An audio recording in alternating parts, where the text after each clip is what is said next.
My name is Andrea Pluckenbaum. I am a mentor for Team 461.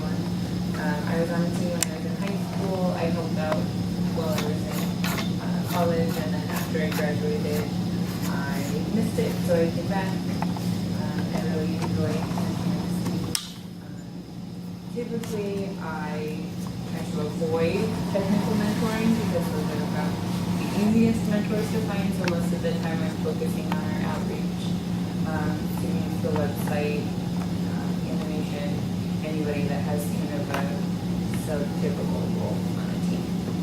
So that's a little bit about me. How many of you have been to a competition?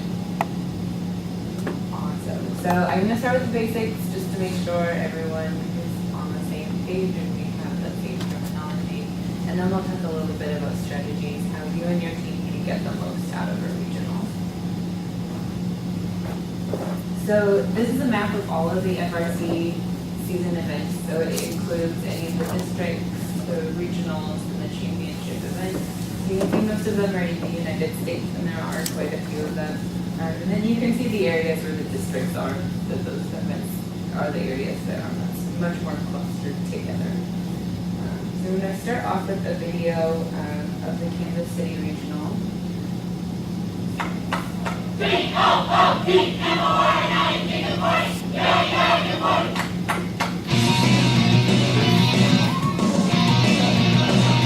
Oh yeah!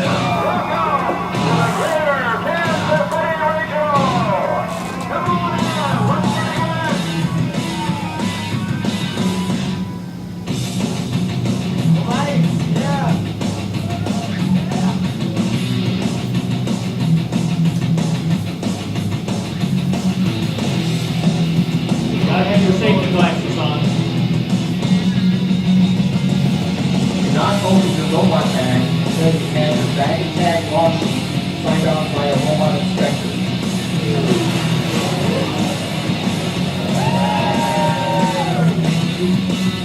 For inspiration and recognition of science and technology. Looks good.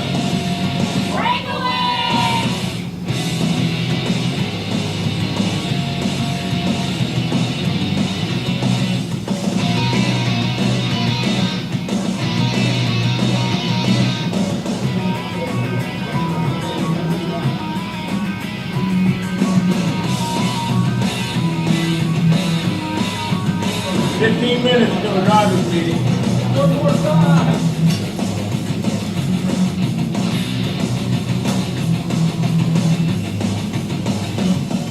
Our robot works hard on it, and we expect a really, really good competition.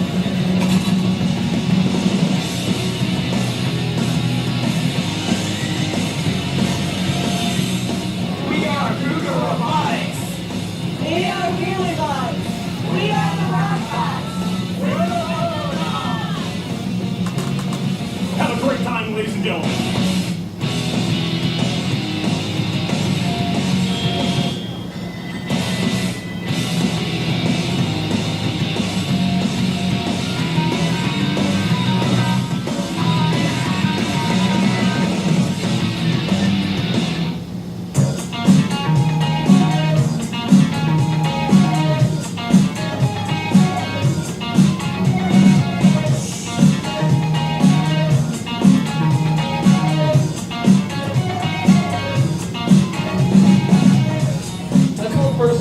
It takes people like us and shows us what science and technology is all about. For those of us that had interest but no means, it gives us the means to explore those fields. It's not just about the robots. If you don't understand that statement, ask somebody today.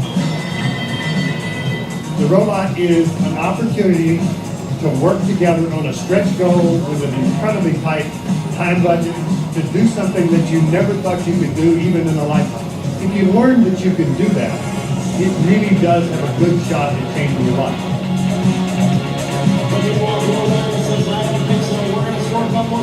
Yeah, a very fast robot, high speed.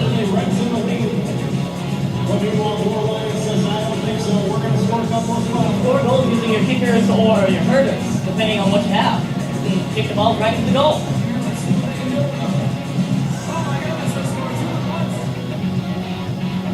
The last 20 seconds is when you can extend out of your bumper zone and go and hang.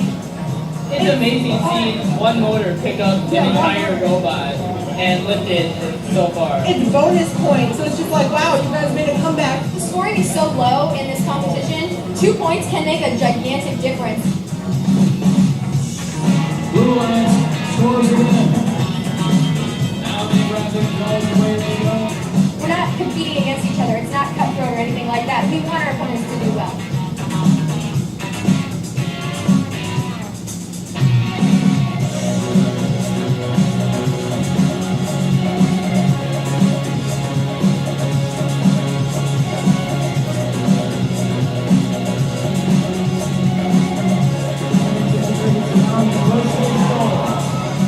It's really about an incredible experience for these students to learn so many different things. It's really going to prepare them for life. And when you're at this competition, the one thing you always feel is an incredible positive energy. First is a microcosm of life. A team involves entrepreneurship. It involves fundraising. It involves marketing, communication, artwork, and electromechanical design, and computer programming, and CAD work. So in order to make this happen, many skills are absolutely critical. I always knew I wanted to be an engineer, but first it's given me the opportunity to have that step ahead.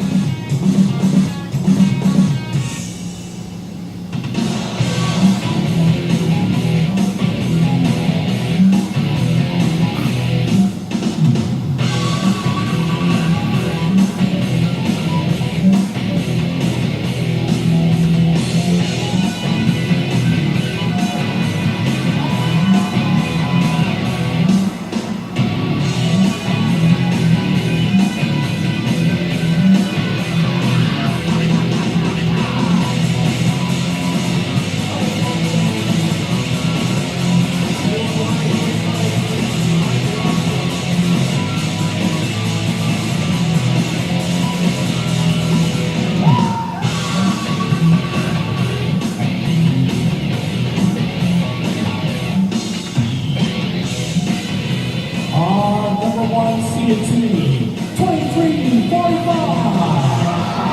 Team 2345 with line 2 and line team 525 for the now lines. 525 for each state, sir.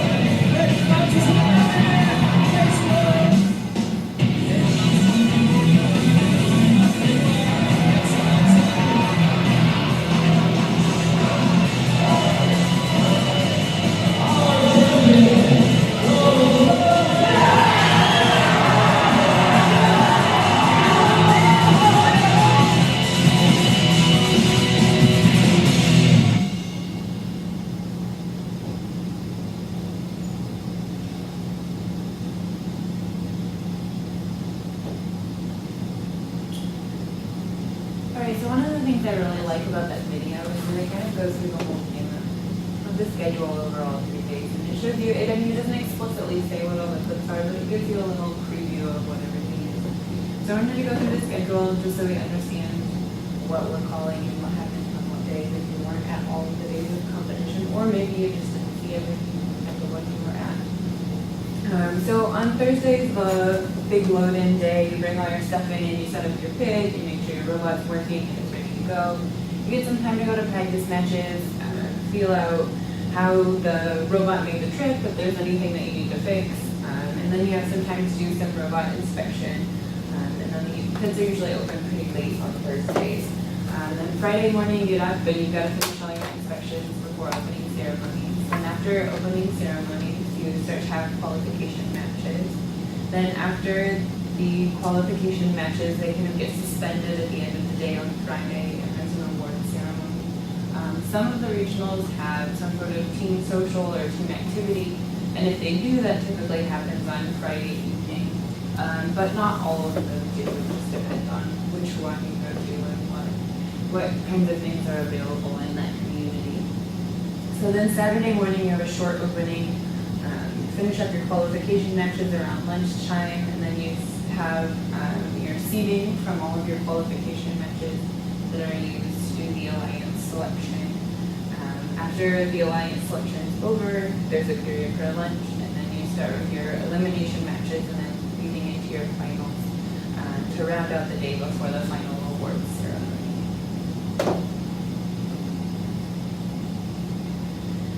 So now I'm going to kind of talk about locations and the kinds of things that you can do, things to look for, things that you don't want to miss out on. So in the pits, it's a great place. You should definitely wear safety glasses when you're there. You can collect buttons and other kind of fun things that teams will hand out. And then I think one of the great advantages of having all the pits and all the competitions is that teams are really willing to walk through and show you what they've done. So you can go up and ask them about a specific design feature you think is really cool, or a certain strategy decision that they've made that you really want to know how they got there. And all the teams are really willing to kind of share that information. So not only is it, a great place to go to the competition and, show off your robot and have a lot of fun competing, but you can learn a lot more and see a lot of really cool, innovative things. The pits obviously are also a place where you can fix your own robot, and then the judges will come around because it's a central place to find your team. And they'll want to talk to you about your robot, your team, entrepreneurship, and so you want to make sure that you're really ready for them and you understand what types of questions they're going to ask. And we'll talk a little bit more when we get to awards, what kind of resources are available and what you can look for there. And then one of the last things that I would highly suggest that you do in the pits is make friends. So several of my really good college buddies were actually in first in high school, so I already knew them when I got to college or who they were. And we just, had that common bond to share and had a lot of great memories doing a lot of non-first things in our engineering courses.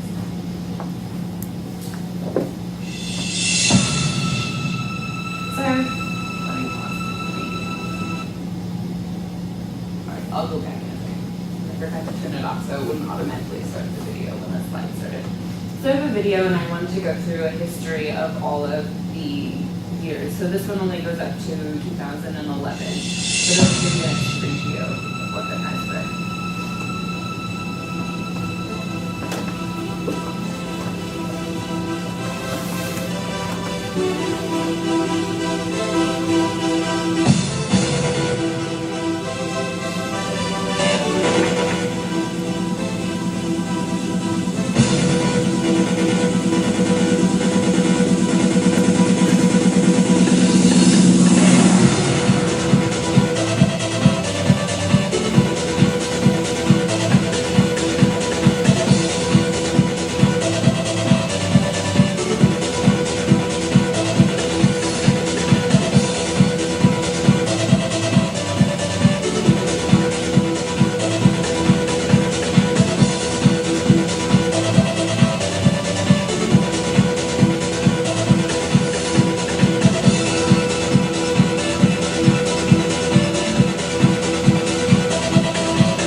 So those activities, in addition to the more recent years, are the kinds of things that you can see in the stands. So some of the things you can be doing while you're there is watching matches. You can be watching your team, other teams. You can be watching them. I think it's especially valuable to get some of the key stakeholders in the fundraising, the funding of your team to come to your regionals if they're close enough. From that somewhere simply you can be watching matches with them and explaining what's going on, and just getting them really excited about the competition. So typically opening ceremonies, you also will want to watch them from the stands, and then awards for most regionals are also in the stands and on the field. So when your team's up, you're absolutely welcome to cheer for your team. Most regionals will let you stand up and cheer and bring signs and any sort of like regular sporting additives that you would want to have. And then one of the other things you should be doing, or your team as a whole should be doing, is scouting the competition in the field. And there are several reasons that you would want to be doing that. And you want to be able to form a strategy for each match. So you have some idea of what you're doing. High school football teams don't go out on Friday night to play without having any idea of who they're playing against and what type of strategy they're going to employ for the game. So there's really not much of a reason why you would want to play this game any differently. So then one of the other reasons is that you should know if you are ranked in the top 8 who you'd like to select. And so if you're scouting, you'll have some idea of which teams you think will fit your strategy well, and then which teams you'll be able to play the best with as a stretch. And then there's one last reason that I didn't put on here for scouting, and that is to improve your knowledge of systems and how to do things. So by scouting, you'll learn and see both what is effective that teams have done, that you're like, oh wow, I really like the way they implemented that, or you may see other ways like, oh, that's really ineffective, and they did something really similar to us, and that's, you know, the one piece of our robot I find so frustrating, and I can see that in the future that's just really not a good way to address that type of a challenge. And you should do something more like another team and take inspiration from their design in the following years if there's an attribute of the game that's similar. So then you've decided, all right, it's good. We should at least spend some time scouting. What should you do to scout? So you should think about what criteria is important to you and to your team. Of the why you should scout, you should understand and know which of those is more valuable for your team where it is in its lifespan right now. And have those as goals with your scouting. So if you're really looking at gaining knowledge, figuring out which types of appendages work the best, then you want to make sure that you center your scouting strategy on that. But if you're like, our robot's really good this year, we know we're going to be in the top 8, then you want to make sure you center your strategy on figuring out which types of robots you think will be able to play the best, most successful strategy with your robot. And then once you've decided on what types of things you'd like to scout, you need to figure out some way to document it. So either using computers on a spreadsheet, or my team typically just does notes pages. So every team gets one page, and you have some sort of a header at the top that says a team number and the team name. And then you keep them all in a binder, and the people that are scouting keep those sheets and hand them out each time that robot comes up for a match, and then they keep notes, did really well, have a great shooter, would mesh with our strategy, or the way they climb the tower is in the exact space we climbed the tower, we couldn't both do it at the same time. Don't ever pick them, they may be wonderful, but it just, we wouldn't be able to score points the right way in the matches to be successful. So then along with the robot, the last bit of it is the alliance selection and finals. So just to understand how that works, the qualification matches are what ranks the teams from the highest ranked team to the lowest ranked team. And then the first 8 teams are ensured that they get to pick their alliance of typically 3 robots. So what happens is the first ranked team gets to invite one team, and they typically will accept.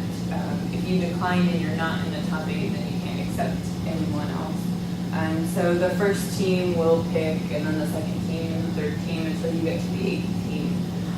And then the 8th team gets to pick a second time, and you go back up backwards to kind of even out the playing field a little bit. So the first alliance isn't completely stacked, while the eighth alliance is not a whole lot of competition. And then this kind of shows you how the matches bracket to the finals for elimination. And it is best 2 of 3. And in recent years, they typically have had some sort of criteria for a tiebreaker. So previously, if you had a tie, you would replay the match. But now there's some sort of underlying criteria that typically initially relies on the amount of points scored in autonomous. Whichever is higher will win. And then I think this year after that, you had layers of penalties and some other items that would determine, instead of a tie, who wins that match to proceed on, so that you don't end up with finals that everyone's tying and the whole length of the competition is extending. All right, so we're going to talk a little bit about awards, and I don't have a whole lot of additional slides to go through, but I do have this so that we could touch on a little bit of what you would like to know about. But the first thing I will say is that on the first website under FRC, I think it's actually under events, and then there is a section that talks about all of it. So it'll tell you if it's a regional award, if it's a district award, if it's a championship award, and then it goes through what kinds of things they're looking for, what kinds of things are evaluated for each of them. So do you guys want to throw out one that you would like me to tell you a little bit about what kind of strategy you could employ for it?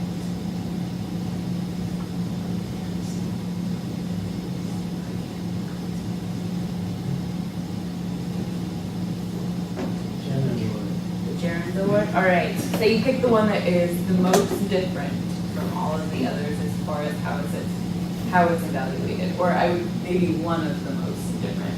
So the Chairman's Award, a team will, prior to the competition, create a written submission, and then they also create a video that I think is no longer than 2 minutes and 30 seconds.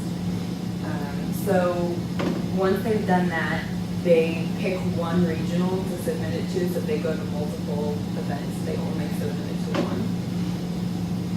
And then once they've submitted it there, that means that they will have a presentation with a panel of judges that's 3 students, only 3 students from the team of the panel of judges.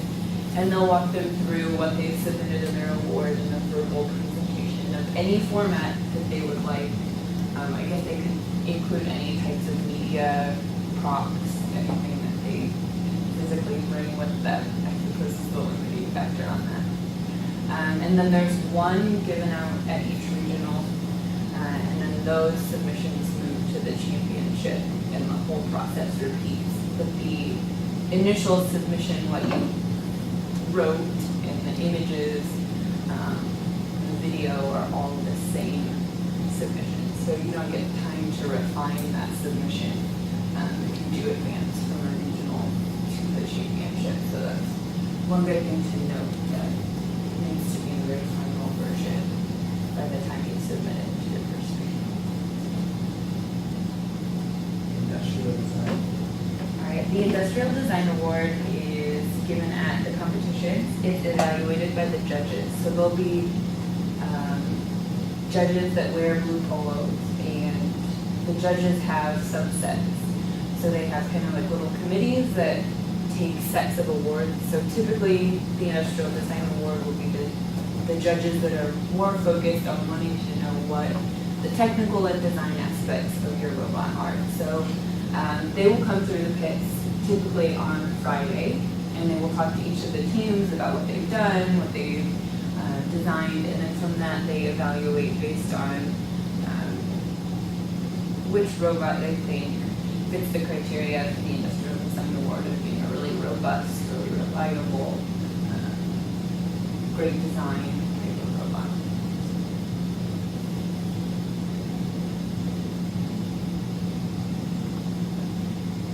Any other questions? Next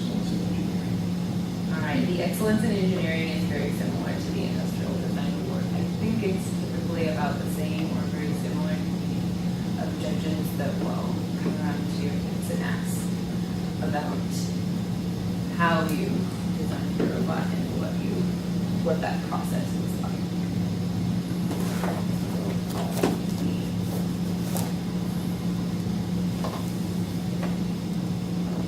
Alright, so one of the ones I'll talk about is the entrepreneurship award, because it's a little bit different. So you usually have, it's the same kind of setup where you'll have the judges that will come by the kids and want to talk to your team. But the entrepreneurship award, they're really going to be looking for if you have a business plan. How's your team set up? Is it something that's sustainable? Can you document and clearly explain what types of things are going to make your team successful in inspiring high school students to be interested in STEM fields, not just this year, but into the future? And how do you sell that message to your community?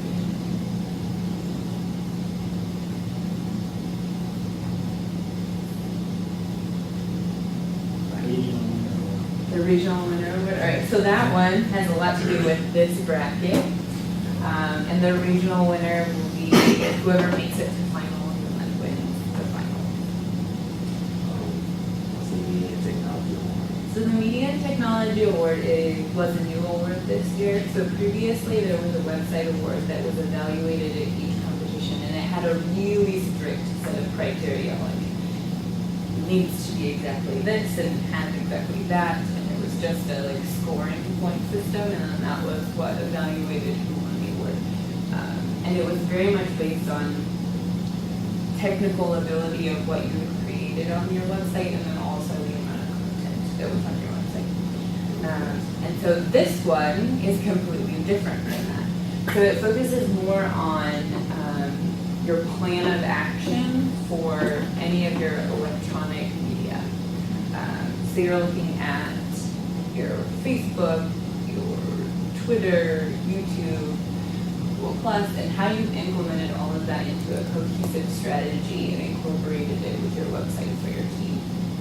And so there's only one of these given, and it's at the championship event. And so it's not a regional award. About that imagery. So the imagery award is typically given on Friday evenings at competitions, and it's a panel of judge that comes with the picks and then decide which teams best fit the cohesive team branding and imagery between the robot and the students. It's just a team that you can really see and understand. This is their team. This is what they're all about. They look great. We understand where they're coming from and what message they're trying to convey. Flashy certainly helps.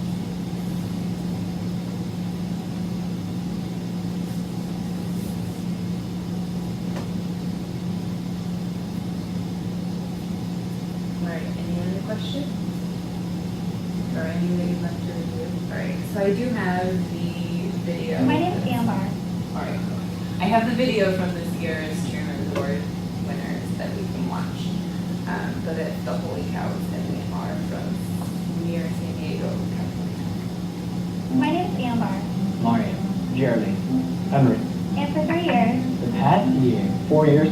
I loved being a member of the Holy Cows. though I joined because of friends, because I needed an extracurricular activity, Because I was fascinated by the robots they drove at my middle school, I was immediately hooked. being on the Holy Cows has allowed me to make a difference in the community. I have helped raise over $2,000 for cancer research. And over 1,000 pounds of food for families. we completed over 13,000 hours of community service in 3 years. We volunteered at elementary and middle schools to excite kids about FIRST. I have worked with City Councilwoman Sherry Leitner, Former San Diego Mayor Jerry Sanders. And the state superintendent, Tom Turlaxon, To improve STEM education in California. I'm working with the California government to have robotics recognized as a statewide sport. Being on the Holy Cows has helped me create new resources for first teams. I have co-hosted Bound at the Border, An off-season competition that doubled as San Diego First Day. I helped design Cow Scout. The largest database of FIRST competition data anywhere. And have turned it into a tool to make FIRST more accessible to the public. I've expanded CowTips, our online tutorials for first years. I've helped run our 4th annual fall workshop. Where professors from across the country came to speak to teams. I've mentored teams both locally and across the world. And have hosted one-on-one workshops. And a hip-hop Bill Baker rookie FRC team. Being on the Holy Cows has helped me reach out to programs that inspire tomorrow's technology leaders. I remember high-fiving the winning teams at our FTT tournament. And seeing the shocked faces as I announced the winners of our FLO qualifying tournament. I am collaborating with the San Diego Festival for Science and Engineers to host a hands-on engineering workshop for middle schoolers. And next year, I'll be working with them to hold a workshop for teachers on how to incorporate first ideas into the curriculum. Being on the Holy Cows has allowed me to give back to the program that has given me so much. This year, I've worked alongside our neighbors, Team 4160. to set up a field for Southern California teams to practice. I helped build a mobile machine shop that will be used in every Southern California regional in 2013. After high school, I helped start a robotics competition for inner-city schools called Pioneers in Engineering. Before I was on the Holy Cows, I didn't think a career in science and technology was possible. And though I'm not going into STEM, I realized how important it is. I've become a better public speaker and communicator. I became more confident. More outgoing. I've taken on the responsibility to become a team leader. I decided to study mechanical engineering at the Worcester Polytechnic Institute because of my time on the team. By being on the Holy Cows, I've gotten an internship with Solar Turbines. Baywar. These kids are my family. We help each other outside of robotics. We were there for each other when we lost a team member to cancer. So we leave with these words by Harriet Tubman. Every great dream begins with a dream.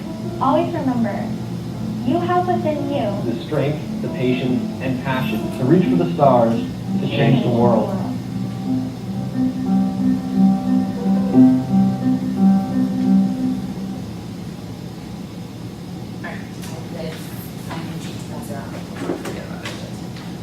And they certainly have a really exciting message, very inspirational, but I was hoping that you guys could share a little bit of what you've gained from competitions, things that you weren't so sure you were excited about, but then found out to be really great experiences.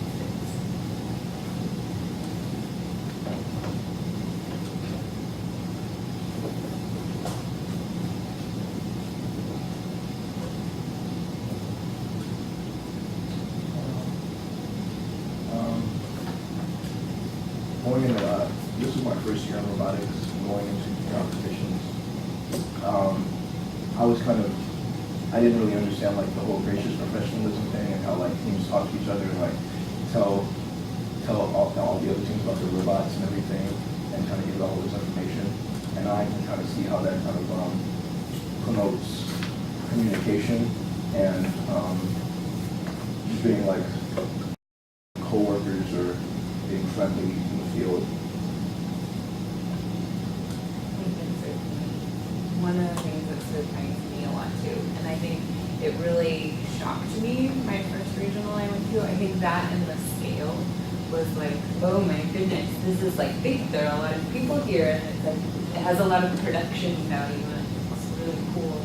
But then like after I got over, oh my gosh, it's so big and there's so many people here, it was like the people that weren't rookies on the team were like dragging me like, come on, we gotta go see all these people. And I was like, what do you mean see all these people? You have friends on all of these teams? Like, what are you talking about? This is wild. And then, just after that experience, it was just something that, how do you walk away from that and say, no, I don't want to be involved. I wouldn't be, I don't want to go back to another competition. And you've like started to build this network of friends that you get to see a couple times a year at these events.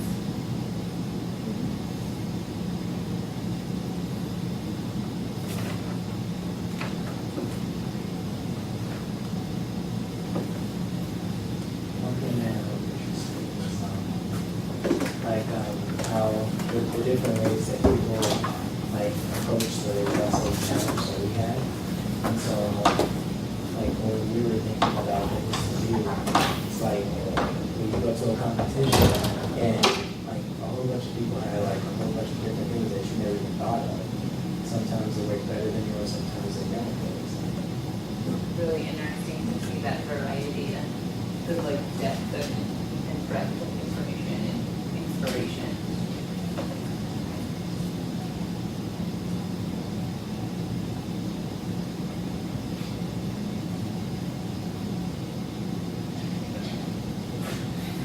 All right, I'll share mine. So I think one of the things I found the most valuable that I didn't think I would was that it's something to be excited about. That science and technology and being nerdy and a little bit weird sometimes is really okay. And maybe more than okay, that it's exciting and a lot of fun. So I don't think I would be quite as passionate and excited about being an engineer as I am if it weren't for first. So that's my big surprise out of all of it. But that is the last bit I have. So unless you guys have any questions or anything else you'd like to chat about, get out or yes, go ahead. So one of my intern interns, they were wondering if this program for scouting, like you just put in information and it would generate a list of teams that you would want to have. Because what we have right now, we would put it in and then we would score them manually and then listen by score.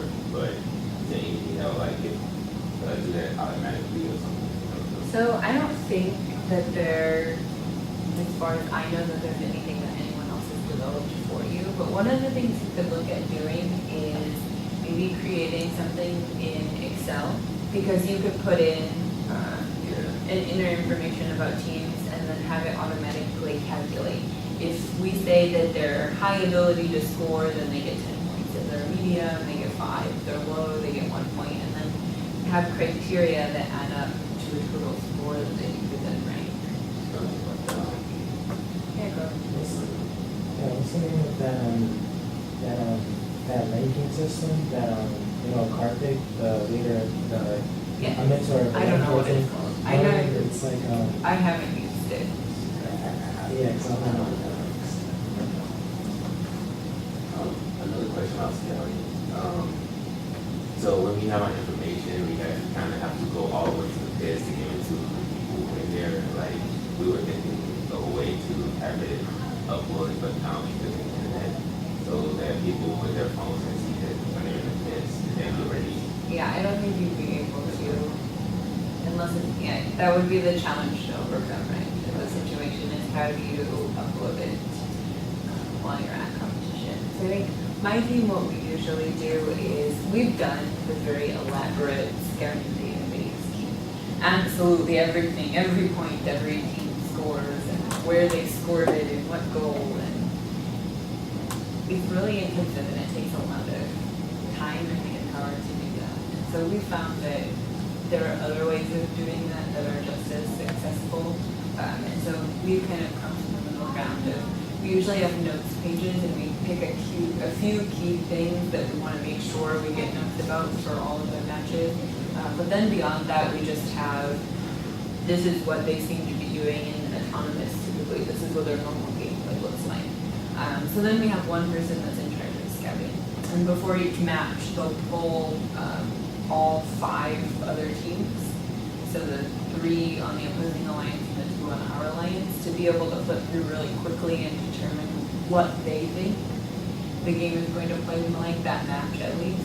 And then they kind of interface between the people that are in the stands collecting that information and reviewing how the matches are playing, and the drive team and the pits, so they kind of help inform the strategy and going to talk to the teams before the matches.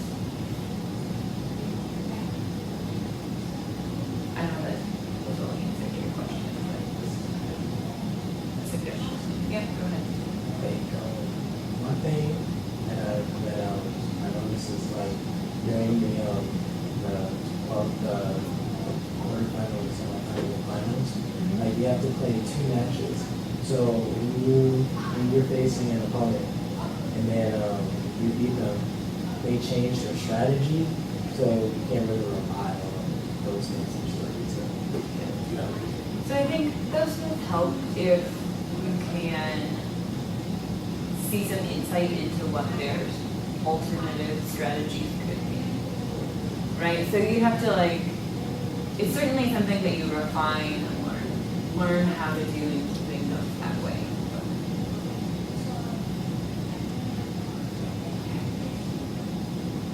That's definitely a valid point, that especially when you're in a situation where you've seen Because your qualification matches are very different, right? You run set of 6 people every time, and then you get to the elimination matches, and it's kind of this like repetitive state where it's like, oh wow, I didn't think that like Especially with like. it would change. Like it would really gross match and just by that little makes how much you push back.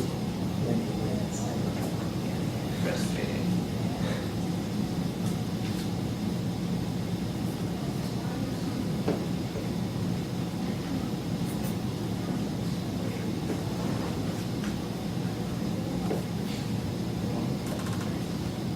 If you guys don't have any questions, you're welcome to wander on. Thank you for coming. I enjoyed meeting you all. I'll be around for the rest of the interview if you need to talk with your mind.